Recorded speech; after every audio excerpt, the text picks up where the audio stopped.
रात को आके हम लोग के मार के वो चला गया, वो आदमी जाके वो ऊपर जाके हम लोग का वो मैं लोग को वो मारा, इसलिए वो उसका आप लोग डिमांड क्या किया? और फोर्स बढ़ाने के लिए सेंट्रल फोर्स और चाहिए।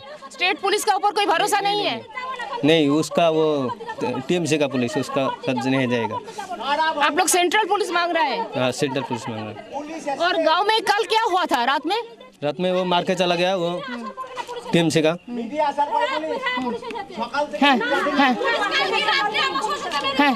हेलो, सोमा मित्रा ने एक वोटर से बात की है और जो लोकल पुलिस है उस पर भरोसा नहीं है, लेकिन केंद्रीय जो सुरक्षा बल है उन पर भरोसा। तो देखिए ये रात में घटना हुई है, टीएमसी कोई लोग आकर के वहां मारकर चले गए हैं। तो ये जो प्रतिक्रियाएं आ रही हैं बंगाल से, ये बेहद चिंताजनक है और इस पर ध्यान देना चाहिए। अगर कुछ जगह लोग ये कह रहे हैं कि साहब हमें सेंट्रल फोर्सेस नहीं चाहिए, तो उनको भी सुनना चाहिए। और अगर कुछ जगह लोग ये कह रहे हैं कि हमें लोकल पुलिस पर भरोसा नहीं है, तो ये बहुत गंभीर समस्या है कि हमारी फोर्सेस पर, हमारी यूनिफॉर्म पर आखिर वोटर का विश्वास क्यों कम हो रहा है? अकुश श्रीवास्तव, देखिए ये बात सही है कि यूनिफॉर्म पर, खास तौर से स्थानीय यूनिफॉर्म पर, क्योंकि जो सेंट्रल पुलिस होती है या फोर्सेस होती हैं वो वहाँ स्थायी रूप से नहीं रहती हैं।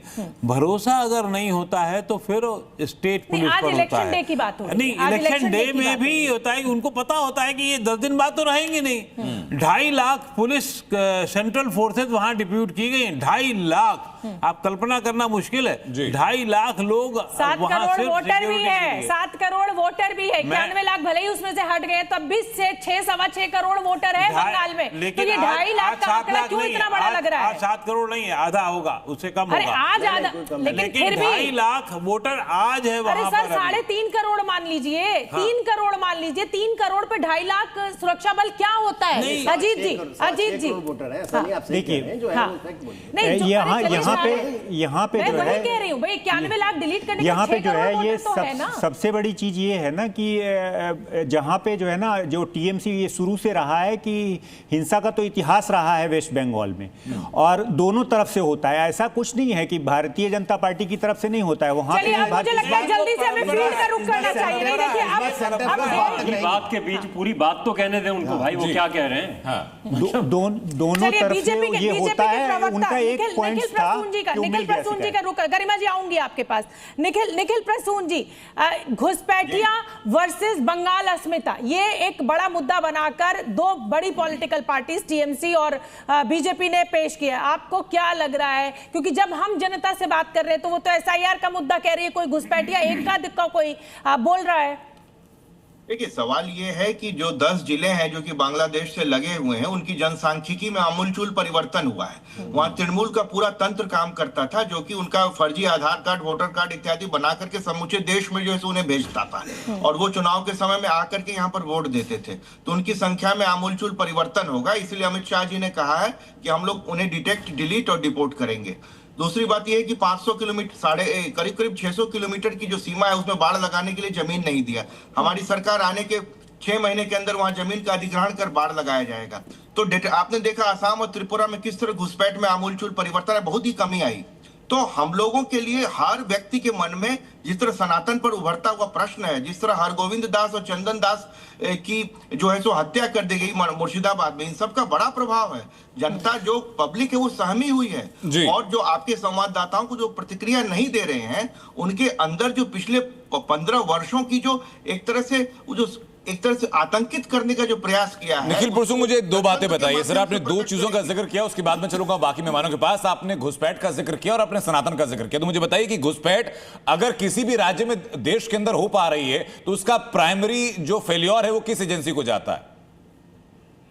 यहाँ पर जो है बंगाल में कई बार गृह मंत्री जी ने भी संसद के पटल पर यह सिद्ध कर दिया कि इसके लिए रिस्पॉन्सिबल तृणमूल कांग्रेस की सरकार थी। सर मुझे बताइए कि बॉर्डर सुरक्षा किसके पास है? बॉर्डर सुरक्षा से केवल नहीं होगा। देखिए, बॉर्डर सुरक्षा जो 1400 किलोमीटर से जो लंबी सीमा है, उसमें 500 किलोमीटर में जो बाढ़ लगाया जाता है, उसके जमीन के আমরা ওটারই প্রসেস চেষ্টা করছি। অর্থাৎ এখনো পর্যন্ত দায়িত্বপ্রাপ্ত অফিসার যিনি রয়েছেন তিনি চেষ্টা করছেন যে।